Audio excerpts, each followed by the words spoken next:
Good afternoon, everyone. Firstly, I would like to thank Dr. Abira Bhattacharya. She infinitely simplified my presentation by giving a preface of sorts in terms of iconography. So, I would like to thank the organizers of the 4th Vajrayana conference. I am very honored and privileged to be in this august company. Also, I'm very fortunate to make this visit to the land of Thunder Dragon, Bhutan. As a child, I've always had a fascination, but finally I get to come here and it's like heaven. It's fantastic. So thank you so much, Phuntsho and Tashidale and Namaste. And since this is also the week of Goddess in India and the Navratri, the festival of Navratra, today I think is the festival of Durga, Ashtami.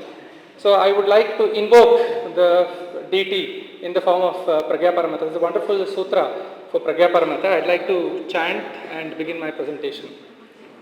Om Namo Arya Pragyaparamithaya Nirvikalpe Niralambe Niravadye Niranjane Nitya Nitye Nirvikare Pragye Devi Namostute Buddhanam Jananishani Bodhisattva Pitamahi Prapitamahi Sattvanam Pragye Devi Namostute Matar Matar Jagan Matar Iti Sannapatam Rinam Manoratha Pradeshuddhe Pragye Devi Namostute Lakshmi Swamasi Kalyani Shridhi Shraddhadati Smriti Sarvaswarupe Sarveshi Pragye Devi Namostute Lokotare Laukike Cha Pragyaparamite Mite Dashaparamita Kare Pragye Devi Namostute.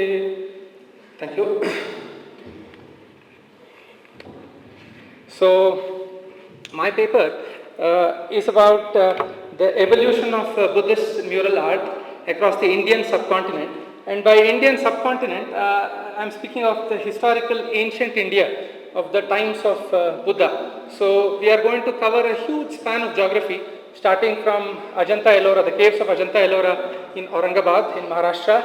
Then we jump to the region of Nalanda in Bihar, present-day Bihar.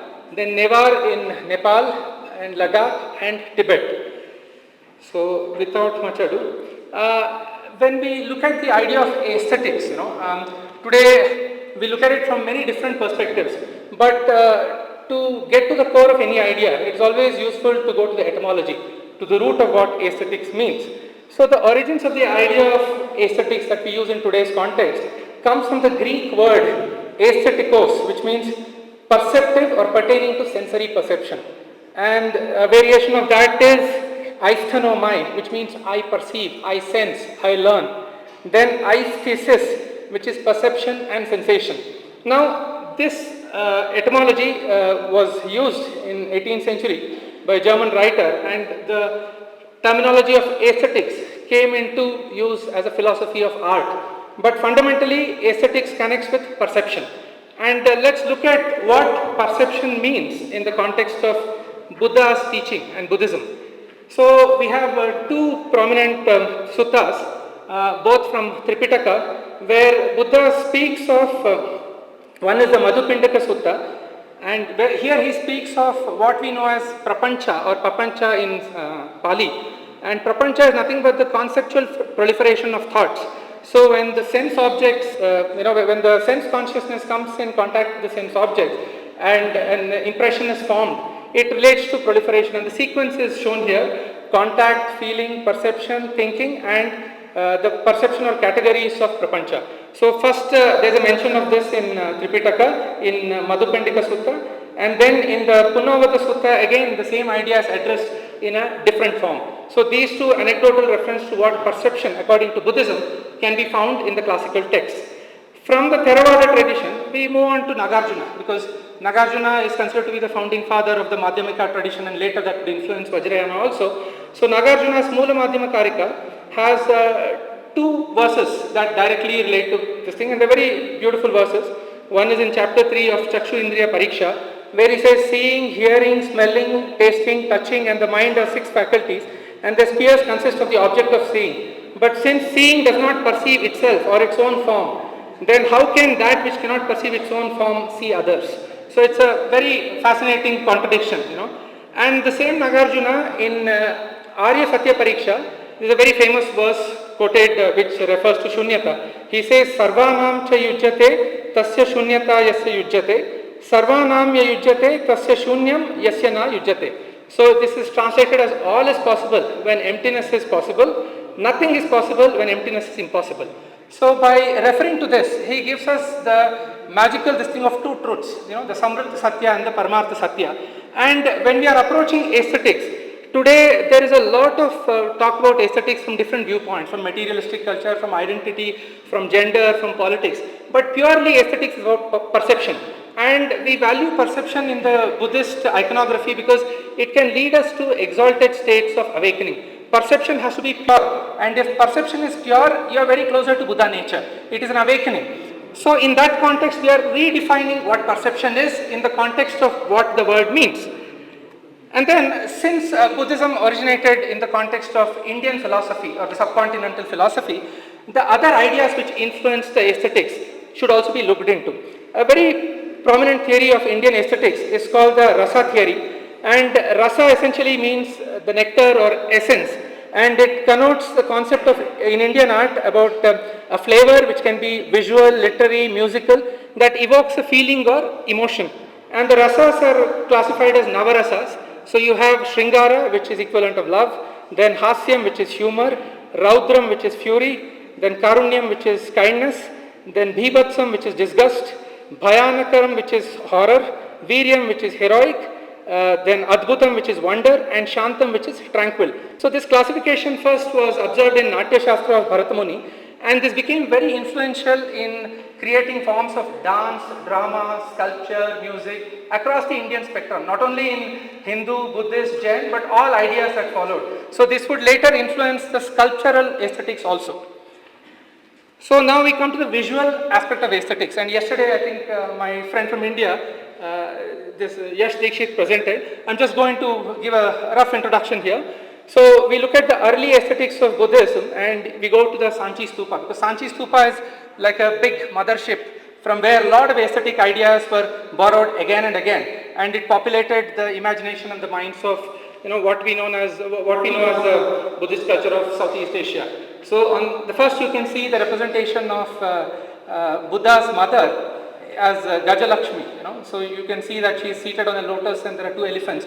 So this is the earliest known depiction. Later she came to be worshipped as the Gajalakshmi in the Hindu pantheon, but the earliest known depiction is this. And next you have the great Bodhi tree at Bodh Gaya being venerated. Then the Ashoka and his queen, they go to pay respects to the stupa at Sarnath, the Dharmachakra Pravachana stupa.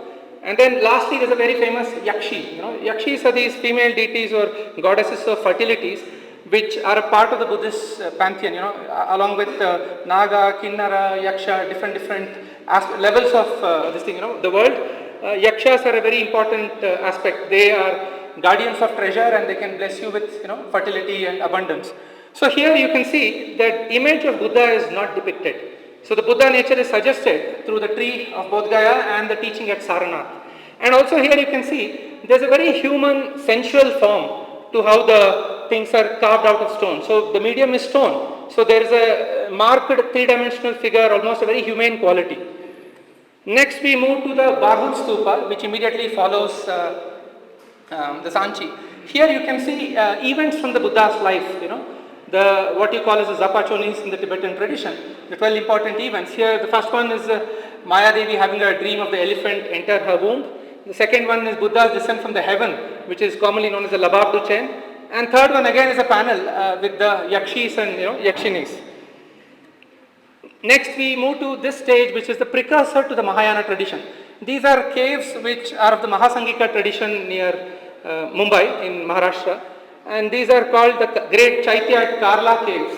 And you can see the representation here. There are two Buddha figures. One is a Bodhisattva in the middle, the standing one, and the sitting Buddha preaching, which is his lotus is upheld by the Nagas, and then there are the Devas and the Yakshas and the entire retinue. But flanked on both sides is normal people, So you can see that they took great delight in Dharma. And the donors and the supporters or the patrons of Dharma were featured alongside. So it was a custom of this thing. Earlier they would inscribe names.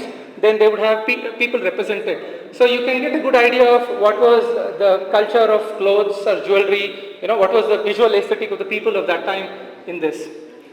After this, we move to the great Ajanta caves. And Ajanta caves, the complex of caves in central India, in Maharashtra, in Aurangabad district. So it spans a huge time, 2nd century BC to 6th century. And we will just focus on a few ideas so that it can be a connecting thread across. We go to the cave number 1. And here, Jataka has been depicted. So the scenes that have started, making appearance in the Buddhist visual culture is Jataka. So Jataka are represented as educational, devotional and ornamental aspects of Buddha's former lives and also the deeds of Gautama Buddha himself, So you have the very famous Vesantara Jataka, Shibi Jataka, all of them represented on the walls of Ajanta. Ajanta is rock-cut cave, so the surface is usually flattened. On top of that, there's a fresco kind of thing and painting is done. So the quality of detail here is very elegant and elaborate. When we move to Alchi, the surface at the back is not the same. So you see that the styles have been changed and there have been an adaptation to suit the background. So here is another detail from cave 1. You can see musicians. So you can see the elegant composition. Your eye is drawn to the dancer at the center and you have these musicians surrounding her. So this is like what you would see later in European art in the form of Henri Matisse or Toulouse-Lautrec. So there is a sense of motion and you are drawn towards that and it's done very nicely. And look at the pigments, they are dark skinned. So it is very appropriate for people of India. People of India are dark skinned. So you see all these people being represented as dark skinned. So there's a native connect. Then we come to two of the most famous icons of this particular cave. They are the most important icons of Ajanta period, Bodhisattva Vajrapani and Padmapani. Okay, so you can see Vajrapani here and you can see one of the important aspects of Indian aesthetics is the Tribhanga posture. Tribhanga is at 3 places. You break the stability. One is the knee, the other one is the waist and the other one is the shoulder. So it is like how youngsters of today pose for their selfies in the camera. It gives a sense of youthfulness, dynamism. So this was already there. Our ancestors had thought about this. So when you break down, there's a natural sensuous grace. There's a sense of youthfulness and your eyes naturally get drawn to that. So you see Padmapani and Vajrapani represented in the classic Tribhanga posture. And here you look at the gaze. Bodhisattva Padmapani would later become the patron deity of most of Mahayana practice as Avalokiteshvara. But the initial qualities that you see have been carried forward throughout. So there's a very compassionate gaze, there's a very delicate smile, a very kind countenance or face. He is decorated with a crown and lot of jewelry, which is very reminiscent of India of those days. So whatever you see as a you today, you in Bhutan or in Tibet, it's already there in this thing. And he is also having a Yajnopaveta, which is a sacred thread found among the Brahmins. So my friend Shakya will be talking about this. This is a follow-up of that. And then there is the famous Apsara. So you see how Apsara or a heavenly being is represented here. So lot of jewelry, lot of ornamentation and very delicate gestures and communication through the eye. And if you notice Ajanta, all the characters in the painting, they have a distant gaze. You don't make an eye contact yet. You behold the gaze and the deities are contemplative, right? Or whatever is represented is contemplative. They have a far away gaze. Now this would change as we come to the Tibetan Thangka. You come face to face with the deities because their gaze meets your gaze. Now from Ajanta, we make a leap towards Alchi. This is a very beautiful place. Alchi is on the banks of Indus River in Ladakh, and the Alchi monastery was built by Lotsawa Rinchen Zangpo, who came all the way from Tibet to translate, the tantric texts from Kashmir under his teachers Gunamitra and Shilendra Bodhi. On the way back, he made 2 trips, and on the way back, he built these wonderful temples and monasteries all along. So the finest examples are in Ladakh, Alchi, Sumda, Mangyu, and in Himachal Pradesh, Tabo Monastery. He is supposed to have built 108 monasteries, in his 2 long trips to India, which can be found as Rinchenling in Nepal and one Purang in Tibet. So the characteristic features of Alchi are very unique because Alchi does not have a rock construction. It has a construction that is made of mud, brick and plaster, and it is enmeshed with wood, like you have these willow, poplar, this thing, they have made a mesh of that, they have put it with grass, on top of that they have put a coat of, plaster, mud and plaster, and then the paintings have been done. So the flatness of the surface is not available to the painter as it was in, Ajanta Ellora. And also you can see a stylistic change. So here they have depicted, there are three very beautiful statues when you enter the main temple at Alchi. One is of Avalokiteshvara Bodhisattva, other one is the Bodhisattva Manjushri, and the other one is the Buddha of the future, or the Buddha to come, Maitreya. So on their dhotis, so their dhotis become canvas. So the decoration takes to a new level. On their dhotis, you have different themes depicted. On the dhoti of Avalokiteshvara, you have the day-to-day life of the Kashmir region depicted. So you have a very secular depiction of king going on a hunting sequence, then there's a Hindu, Shaivite worshipper, there's a Naga deity worshipper, there's a Tara worshipper. And as the speaker who preceded me, she spoke about how Tara and Avalokiteshvara are closely interrelated. You can see that within the niche where Avalokiteshvara is housed, there are a lot of mandalas and images of Tara. Next we move to the most important image of Alchi Sumstek, like how Padmapani is associated with, Ajanta. This particular image of mandala of goddess Green Tara as Pragya Paramita becomes the go-to icon of Alchi. So if you say Alchi, the ancient heritage of Ladakh, this image comes to your mind, So you can see that this is a very, very delicate representation. And if you notice, the 3/4 view of Bodhisattva in Ajanta is shown very clearly with the edge. Whereas here, an eye pops out of the side and it becomes a simplified gesture. So it is almost like a shadow puppet. So the aesthetics is not completely human, it is simplified, and there are a lot of design elements which show the signs of time and the changes in culture. So there are a lot of Kashmir aesthetics in terms of the decoration. Later we will see that Alchi is situated on the Silk Route. So a lot of influences from Persian region, Turic region, the present day Uzbekistan, Mongolia, all those influences creep in terms of the aesthetics of the clothes, of the texture, of the kind of things they use. So this, representation of Pragya Paramita in Alchi is of 11th century. She is holding, as mentioned earlier, that she is holding Pecha, a set of manuscripts, and she has the mudra of the Dharma teaching mudra. There, Pragya Paramita you see in 13th century Java, that's a representation of the same deity in the form of a statue. So earlier we saw statues influence murals, and later murals will go on to influence statues. So it's a symbiotic relationship where 3D form, 3D perception will influence 2D form, 2D perception, and 2D form, 2D understanding will influence a 3D image. And then we move on to finer details of Alchi Sumstek, and here you see musicians.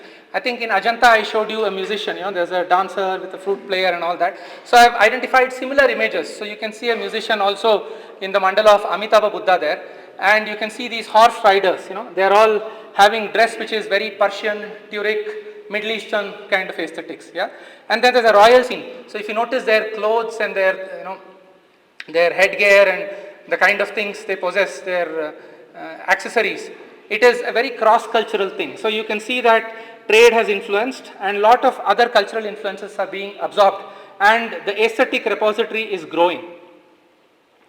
Then from there we move on to Nalanda. Nalanda, Newar and Tibet we connect because it's been a strong link throughout.